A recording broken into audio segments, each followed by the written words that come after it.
We will now look at how the flight guidance achieves its automatic thrust control function, the auto thrust system or auto thrust.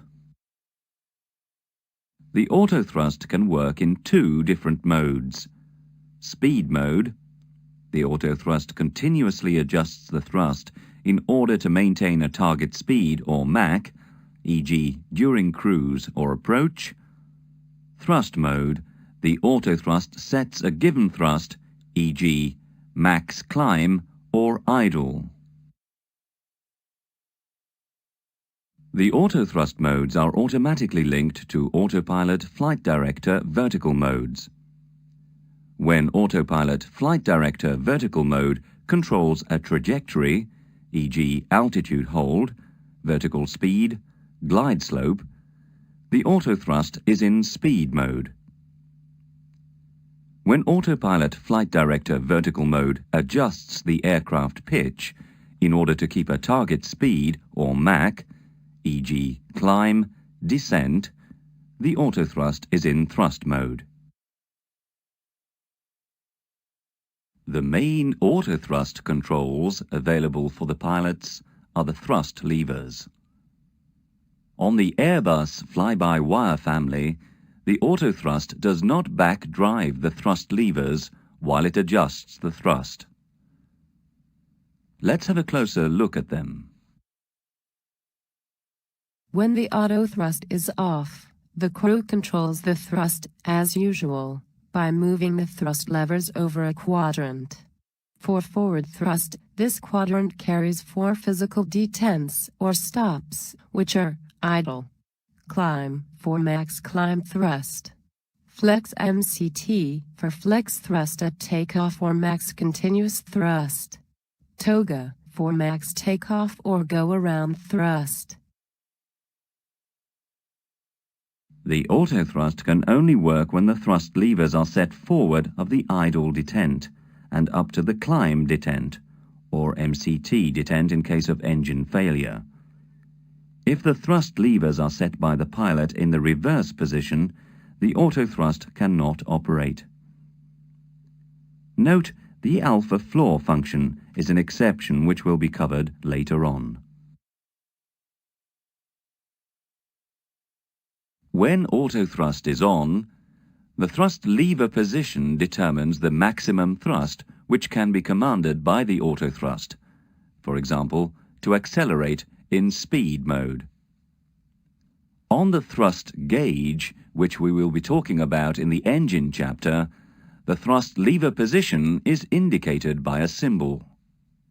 It materializes the maximum thrust available for the auto thrust in a normal operation. The auto thrust has 3 states. It can be either disconnected or off, armed, ready to be set to on by a specific pilot action on the thrust levers, active or on. Let's see these states in more detail. We are taxiing to the runway. Because we are on the ground, the auto thrust is necessarily disconnected. This is confirmed by the absence of any auto thrust related indications on the FMA and by the extinguished auto thrust push button on the FCU. Thrust is manually adjusted by the crew as required to taxi the aircraft. You are cleared for takeoff. The pilot flying must manually set the thrust levers to flex or toga to initiate the takeoff roll. Click on the thrust levers to initiate the takeoff roll.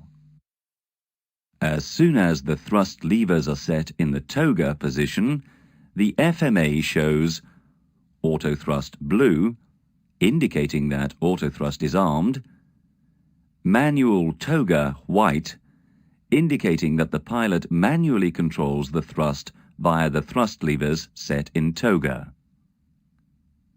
Note, toga is the maximum thrust available for takeoff. At the same time, on the FCU, the auto thrust push button light illuminates in green. The fact that the autothrust is armed means that it is ready to be engaged by a pilot action on the thrust levers. Note that when the autothrust is armed, the pilot has manual control on the thrust with the thrust levers. Crossing the thrust reduction altitude, the pilot must manually set the thrust levers to climb detent. On the FMA, a flashing lever climb prompts the pilot to set the thrust levers back into climb detent. We will set climb thrust for you.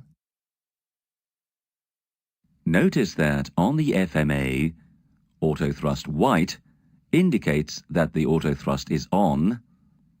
Thrust climb green indicates that the autothrust is in thrust mode. Since the thrust levers are set to climb and the autopilot commands a climb mode, the autothrust commands thrust climb. The white boxes around the modes highlight the fact that a mode change has occurred on the FMA. Note, the Autopilot 1 vertical mode adjusts the pitch to maintain the takeoff scheduled target speed. In normal operation, when autothrust is on, the levers are left in the climb detent throughout the flight until the flare.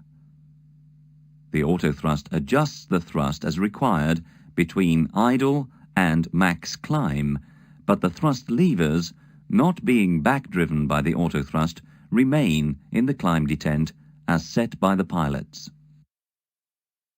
Crossing the acceleration altitude, AC-alt, the FM climb phase is initiated. The autothrust maintains climb thrust, while the vertical mode, climb, adjusts the pitch to accelerate the aircraft towards the new speed target. The initial climb speed here is 250 knots. If, at any moment, the pilot needs some additional thrust, he will push the thrust levers forward from climb detent. He will then manually control the thrust.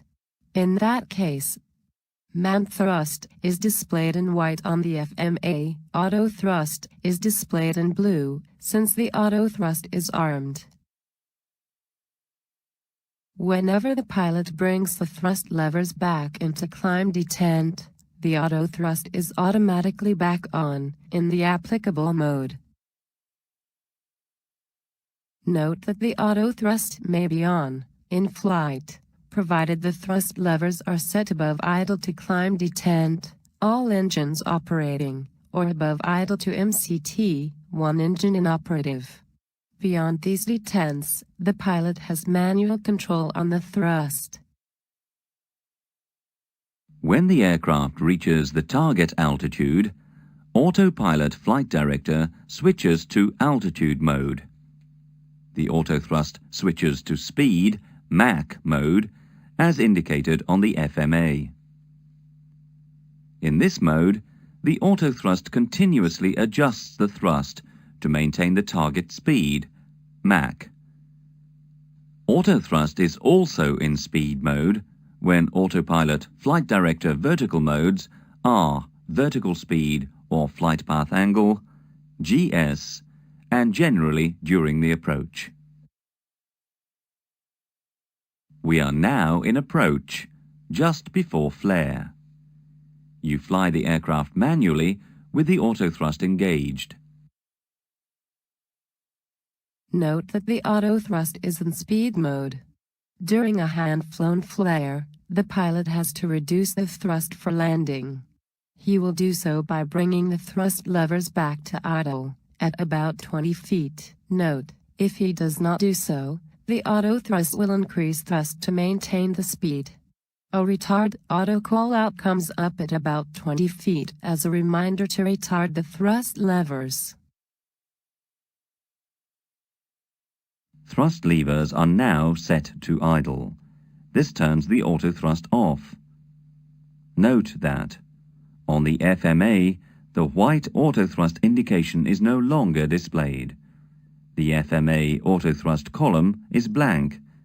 On the FCU, the autothrust push button is now extinguished. We have just seen how to turn the autothrust off by setting the thrust levers back to idle for landing. The recommended procedure to set the autothrust off in flight in order to avoid any thrust change at autothrust disconnection is 1. To move the thrust levers back so that the thrust lever position symbol roughly matches the present N1 or EPR. 2. To press the instinctive disconnect push button located on the thrust levers. Note: pressing at least one push button for more than 15 seconds will inhibit the autothrust, including alpha floor protection, for the remainder of the flight. When the autothrust is off during flight, in order to turn it on again, press the autothrust push button on the FCU, with the thrust levers in or below climb detent. Note: you can disconnect the autothrust by pressing the autothrust push button on the FCU.